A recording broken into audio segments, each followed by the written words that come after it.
So I've just tried again there to do this vlog, and I'm finding it tougher than I thought, to be honest with you. And it's about Sheppy and the guy on there that saved my life. And basically, the real short story, because I can't get to the fucking end of it.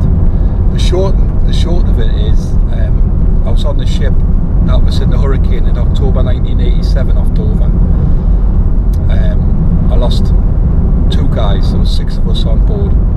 The mate died on the bridge in front of us, unfortunately. Awful how he died. It was all over with, basically. We're smashed against Dover breakwaters. The wind has come in, the waves come in, knocked him off his feet, and he went up 100 miles an hour straight in the side of the bulkhead. Gone. We lost the skipper. I don't really want to go much into about him because I was a bit annoyed as well at the time. Still am a little bit, clearly. 2 engineers, when eventually we agreed to take a line, one of the reasons why I'm miffed with the skipper, it was too late and we were smashing against Dover breakwater and the ship was going to snap in half because we didn't have a cargo and she was going to go. She was a 2,000 tonner, which in a hurricane isn't a great size, especially when you've got no cargo. So the 2 engineers went up to try and take a line and they got washed straight overboard instantly, and they were lucky, so lucky. The awesome lifeboat crew were there and they plucked them out of the water, and apparently they cried like babies to get inland. Please get us off this boat. Didn't even think about the rest of the guys that were on board. And the skipper just turned around to myself and the deckhand. If you want to save your lives, you're going to have to jump. Now, we were smashing into a breakwater wall in massive seas. Like, it was a hurricane, so it was massive seas. And I just went, right, let's do this then. We had our life jackets on. The skipper was gone. He was away and over the side. Like, okay, and I left with this deckhand who was in an absolute mass hysteria. I think there's something the matter with me because I don't get phased about stuff when I should. And anyway, I kept a cool head. I talked them through it, and we both jumped over together into the sea. Fortunately, it got us away quick from the ship in the breakwaters, and we got split up in the water, and he got knocked unconscious. I got pulled in to the breakwater, and then unfortunately for me, a massive wave come and took me over the top of the breakwater, literally over the top. True story. I've been down, I've spoke to everyone involved in that night, and they told me I literally got washed over the top, thrown over Dover breakwater. So I think I probably landed with a bomb. And while I was getting carried out to sea, you know, I thought that was the end of it because I kept getting pulled under. There was so much debris in the water, and it was absolutely horrible. It was wrapping around me and pulling me in. I was just ready to go. I just lost my mum. My mum, like, we're only like 3 weeks before, not even that. And the only thing I grabbed out of my cabin when I was told to go to the bridge for, like, urgently get to the bridge. It was like 4 o'clock in the morning when I got summoned to the bridge. And the only thing I grabbed was my mum saying, "Christopher, think like you want, but I tell you what, I've got it." She was there for me that night in that water, and I still got that St. Christopher. And anyway, when I was getting carried out and stuff, I'd give up. I thought, that's it, I'm gonna say goodbye to everybody. I got took off a huge wave, but it was so strange. I see it now still, and it was smooth as anything, and it took us up, like really high, and I was down. I could see it, a boat, and I could see a tug, and it was a tug lookout was trying to get us to take a line, and they were coming back in and giving up basically. There's no way they could have stayed out any longer, so they were fighting to get back in, and I'm screaming and crying, and then I could just see one guy on the deck. I could see him, and all I could see, it was like he was untying himself, whether he was lashed or something like that, I'm not sure. And I seen him run along, go up the outside bridge steps in, and then the boat coming around towards us, and then they were all on deck chucking everything at us to try and get us. I had nothing left in the tank, and eventually I managed to grab a rope, and what I did was just wrap it around us as best I could, and they just pulled us into the boat and literally howked us over the top. And then I just burst into tears, cried my eyes out, passed out, and they got us in the shower, got us warm, and then they got us down to Dover. Managed to get in. God, it's incredible how they did it. And that basically what they'd done was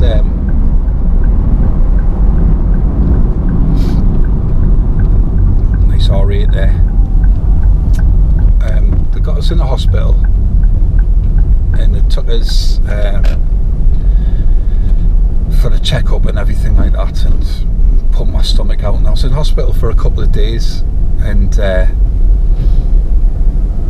it was awful, to be honest with you. Get my stomach pumped and things like that. I couldn't believe it. I'm just going to pause this a second because I'm at work.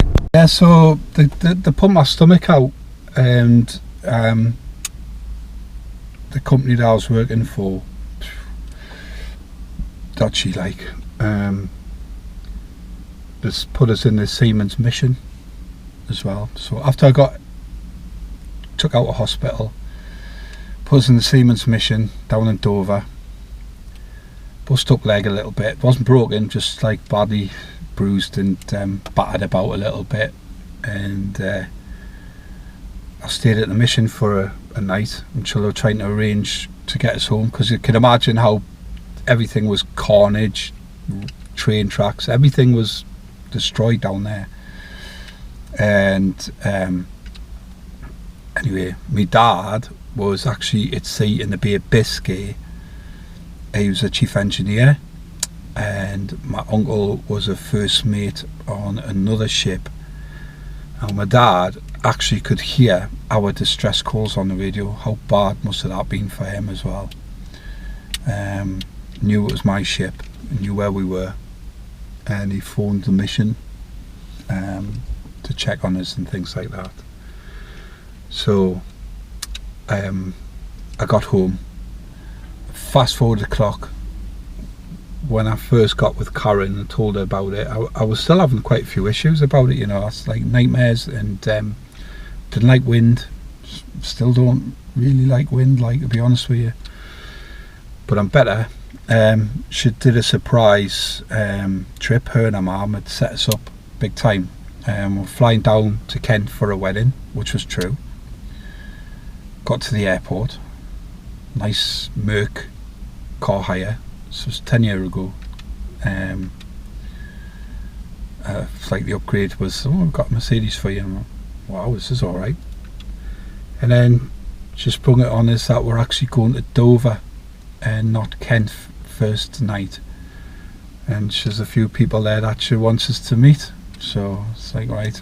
So literally drove straight from, it was Stansted Airport, and then from Stansted drove down to Dover and booked into a hotel that she'd already organised right on the seafront, directly opposite my nemesis, directly opposite the breakwaters.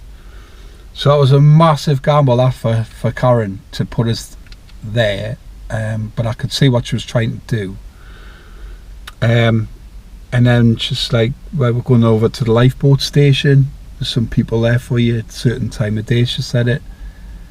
So I'm like absolutely bricking my pants, and I walked into this lifeboat station, and all the lifeboat crew were there who rescued the 2 engineers and the deckhand. and there was lots of people there. It was, you know, it was really strange. And anyway, this guy come over, tall guy, and he says, "Hi, I was the first mate on the Deft." I'm like, wow, oh my God. Like, he says, "I'm now a captain of a tugboat. I'm really pleased to meet you. I can't thank you enough." I was absolutely overwhelmed. And then in between, this little old fella, lovely little old guy, pushes through and he says, "Steve," and I says, "Aye."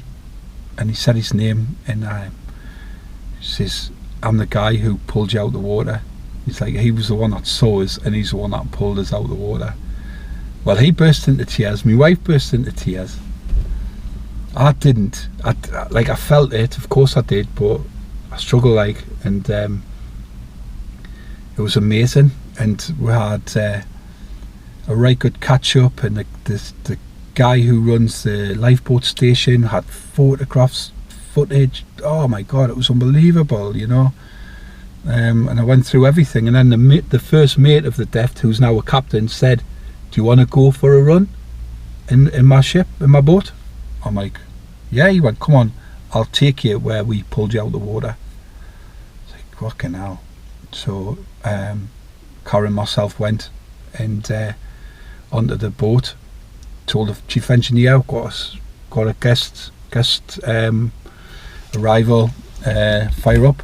So he did, and he took us out. He showed us exactly where everything was going on, exactly where they picked us up. He showed us where I actually went over the breakwater as well, and he said, "You were away, like, gone the same, like in the same route as the captain who passed away. I was on his route." So fortunately for me, they spotted us as we were coming in, and we had a cracking day.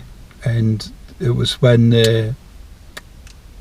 we got back in, the coxswain of the lifeboat station said the two engineers were begging us to go inland and not try and find you guys. Who were begging, but unfortunately the skipper had a heart attack, the coxswain, on the boat that rescued the AB.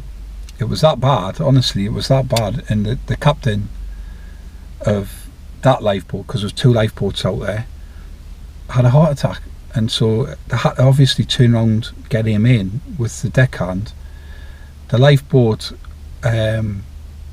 with the two engineers was still looking for us, but we're forced in as well. It was that serious, and the tug was coming in, and they got a hold of us and got us in. And then it was amazing to meet them all. Couldn't believe it, and it was awesome.